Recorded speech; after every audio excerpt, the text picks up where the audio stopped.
महिला पर्यवेक्षक का क्वेश्चन पेपर, जिसमें कि हम आपको सीधा सीधा क्वेश्चन का आंसर बताते हैं। सबसे पहले क्वेश्चन है, ओमिक्रॉन सबसे पहले किस देश में पाए जाने की जानकारी विश्व स्वास्थ्य संगठन को मिली? ऑप्शन आपको दिख रहा होगा। इसका जो सही आंसर है ऑप्शन सी, दक्षिण अफ्रीका है इसका सही आंसर। फिर है अगला क्वेश्चन, भारत के लिए बहुआयामी निर्धनता का प्रतिवेदन वर्ष 2021 में किसने जारी किया? तो देखिए इसका सही आंसर होगा ऑप्शन सी, नीति आयोग। इसके बाद अगला क्वेश्चन है, वर्तमान में भारत की सकल घरेलू उत्पाद में किस क्षेत्र का योगदान अधिकतम है? तो इसका सही आंसर है तृतीय क्षेत्र, जहाँ पे जिसको सेवा क्षेत्र बोलते हैं। इसके बाद अगला भूगोल से है क्वेश्चन, तैथिस सागर के स्थान पर बना है मालवा का पठार, अरावली पर्वत, हिमालय पर्वत, विंध्याचल पर्वत। इसका सही आंसर ऑप्शन सी, हिमालय पर्वत। फिर है अगला क्वेश्चन, निम्नलिखित में से कौन सी नदी जॉर्दन मुख मतलब एस्चुरी का निर्माण करती है? तो इसका सही आंसर है ऑप्शन डी, नर्मदा नदी। इसके बाद है रीजनिंग का क्वेश्चन। तो अगर आप इस क्वेश्चन को सॉल्व करेंगे तो इसका सही आंसर होगा ऑप्शन सी, 9। फिर है, दिए गए आकृति में त्रिभुजों की गणना के बारे में पूछा है। तो ये बहुत ही इजी क्वेश्चन है, इससे आप बना सकते हैं। इसका जो विस्तृत वर्णन है आप मेरे टेलीग्राम चैनल में देख सकते हैं, इसका जो सॉल्यूशन है। इसके बाद अगला क्वेश्चन है, ये इसका जो सही आंसर होगा ऑप्शन बी। ये हमारे टेस्ट सीरीज़ में पूछा गया क्वेश्चन था। जिन्होंने हमारे टेस्ट सीरीज़ ज्वाइन किया होगा उनसे ये क्वेश्चन जरूर बना होगा। तो आप लोग अभी हाल ही में हम फूड इंस्पेक्टर का भी टेस्ट सीरीज़ रखने वाले हैं, उसमें भी आप जो है ज्वाइन करके अपना एक परीक्षण कर सकते हैं अपना। इसके बाद अगला है, देखिए फिर से रीजनिंग का क्वेश्चन है। ये जितने भी रीजनिंग के क्वेश्चन है आपको मेरे टेलीग्राम चैनल में उसका जो सॉल्यूशन है वो आपको कुछ देर में मिल जाएगा, तो आप वहाँ ज्वाइन हो जाइए। उसका जो लिंक है जो डिस्क्रिप्शन बॉक्स में डाल दिया गया है। उसके बाद देखिए अगला क्वेश्चन है, निम्नलिखित में से कौन सी गुफा तीरथगढ़ जलप्रपात के निकट है? तो इसका सही आंसर है कुटुमसर गुफा, जो कि तीरथगढ़ जलप्रपात आप सभी को मालूम है, जो कि सबसे बोलना चाहिए हमारे छत्तीसगढ़ में तीरथगढ़ जलप्रपात बस्तर जिले में है। और आप देख सकते हैं इसका सही आंसर ऑप्शन सी है। फिर है अगला क्वेश्चन, कृत्रिम उपग्रह का प्रक्षेपण हमेशा पृथ्वी के पूर्वी दिशा से किया जाता है। फिर है, कारण पृथ्वी पश्चिम से पूर्व की ओर घूर्णित होने के कारण उपग्रह पलायन वेग प्राप्त कर लेता है। तो इसका सही आंसर होगा ऑप्शन बी कि ए और आर दोनों सही हैं, परंतु आर जो है वो ए की सही व्याख्या नहीं करता। फिर है, निम्न पर विचार करिए कि जो है उपरोक्त में से कौन कार्बन चक्र में कार्बन डाइऑक्साइड का योग नहीं करता? तो देखिए इसका जो सही आंसर होगा प्रकाश संश्लेषण। प्रकाश संश्लेषण जो है उसमें से जो CO2 की मात्रा है वो जो है यूज़ होती है, तो वहाँ पे वो योग है वो नहीं होता। यहाँ पे श्वसन में कार्बन डाइऑक्साइड का क्षय और ज्वालामुखी विस्फोट से जो है वो कार्बन डाइऑक्साइड उत्पन्न होता है। तो आप सभी इसका जो सही आंसर है ऑप्शन बी होगा, सीधी सी बात है, प्रकाश संश्लेषण। फिर अगला क्वेश्चन, जोड़ी मिलाना है इसमें, जिसमें कि ब्यूटाडाइन, BTX मिश्रण, फास्फोरस, एनिलीन और कॉपर ऑक्साइड है। तो देखिए यहाँ पे जो फास्फोरस का उपयोग है वो हम कहाँ करते हैं? माचिस उद्योग में। तो सी का जो आएगा वो 4 आएगा।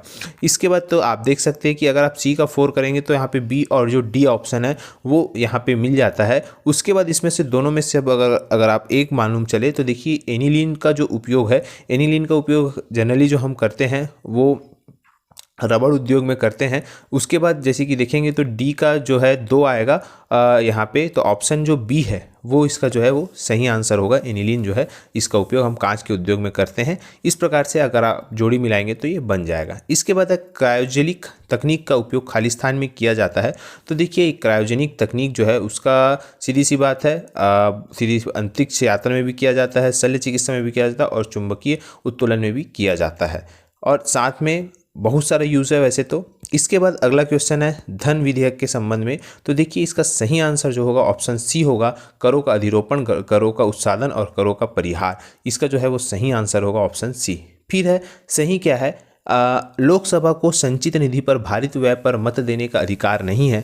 उसके बाद है, लोकसभा को संचित निधि पर भारित व्यय पर बहस करने का अधिकार है। तो देखिए यहाँ पे सीधी सी बात है, लोकसभा में जब भी संचित निधि पर होता है तो उस पर बहस की जाती है, परंतु उस पर जो है मत देने का अधिकार नहीं है। तो इसका जो दोनों है ए और दोनों जो है वो सही है, ऑप्शन सी जो है इसका सही आंसर होगा। फिर है, संयुक्त लोक सेवा आयोग की नियुक्ति की प्रक्रिया के बारे में पूछा गया है। तो देखिए यहाँ पे बताया गया कि राज्य विधानमंडलों के द्वारा एक संकल्प पत्र पारित होना चाहिए। दूसरा है, संसद विधि द्वारा संयुक्त लोक सेवा आयोग की नियुक्ति का उपबंध करेगी। और तीसरा है, इसके अध्यक्ष और सदस्यों की नियुक्ति राष्ट्रपति करेगा। तो इसका जो तीनों है वो सही है। तो आप कमेंट करके मुझे बताइएगा कि संयुक्त लोक सेवा आयोग का जो कौन से अनुच्छेद में है, बाकी इसका सही आंसर ऑप्शन ए होगा।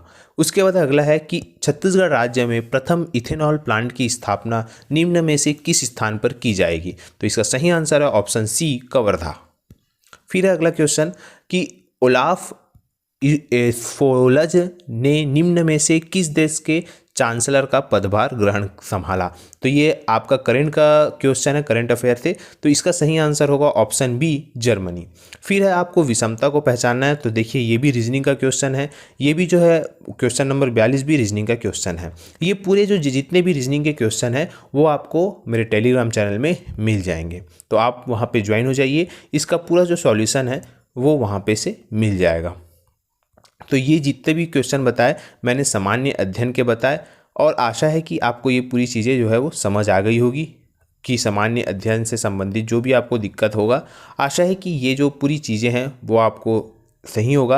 अब देखते हैं लास्ट क्वेश्चन, इस राज्य में हाथियों के लिए विशेष रूप से बनाए गए अभ्यारण्य का क्या नाम है? तो इसका सही आंसर है लेमरू। आप सभी जानते हैं कि लेमरू जो एलिफेंट रिजर्व है वो अभी हाल ही में बहुत चर्चा में है। आप मुझे बताइएगा कि जो लेमरू एलिफेंट है उसका जो कितने वर्ग किलोमीटर में है? इसके बाद है अगला क्वेश्चन, ये जो है इतिहास से है कि शिवाजी के काल में घटनाओं के संबंध में आपको मिलाना है कि कौन सी चीज़ें कब हुई। तो देखिए यहाँ पे सिर्फ आपको एक ही मालूम होगा कि अगर आपको मालूम है कि पुरंदर की संधि कब हुई, तो हम सभी को मालूम है कि पुरंदर की संधि कब हुई है, 1665 में। 1665 अगर आप ए का सी मिलाते हैं, ए का 3, तो देखिए यहाँ पे सिर्फ एक को ही मिलाने से ये आपके जो क्वेश्चन का आंसर है वो बन जाता है, तो इसका सही आंसर होगा ऑप्शन सी। इसके बाद है ब्रिटिश नीति के विरुद्ध जनजाति विद्रोह के नेता सिंधु एवं कान्हू किस समुदाय के थे? अगर आप लोग हमारे टेलीग्राम चैनल से जुड़े हैं तो ये क्वेश्चन आपसे आराम से बन जाता है, क्योंकि मैंने कल रात को ही इससे संबंधित जो नोट्स है वो हमारे टेलीग्राम चैनल पे मैंने प्रोवाइड किया था, और ये इसका जो सही आंसर होगा ऑप्शन ए जो है वो संथाल विद्रोह हुआ था। आप मुझे कमेंट करके बताइएगा कि संथाल विद्रोह जो है वो कब, कौन से सन में हुआ। फिर अंतिम क्वेश्चन है, संविधान के अनुच्छेद 20 के अनुसार अपराधों के लिए दोष सिद्धि के संबंध में संरक्षण में क्या शामिल है? तो देखिए इसका जो सही आंसर होगा ऑप्शन सी होगा, जिसमें कि कार्योत्तर विधि से संरक्षण, दोहरे दंड से संरक्षण और आत्म अभिवंशन से संरक्षण है। इस प्रकार से आप लोगों ने देखा कि सामान्य अध्ययन के जो 60 क्वेश्चन है उससे, तो यही पूरा चीज़ बताना था आप सभी को। आशा करता हूँ कि आपको वीडियो अच्छा लगा होगा, और वीडियो अच्छा लगा तो आप इसे लाइक करें, शेयर करें, सब्सक्राइब करें तथा वीडियो देखने के लिए आप सभी का बहुत बहुत धन्यवाद। आप सभी स्वस्थ रहें, मस्त रहें।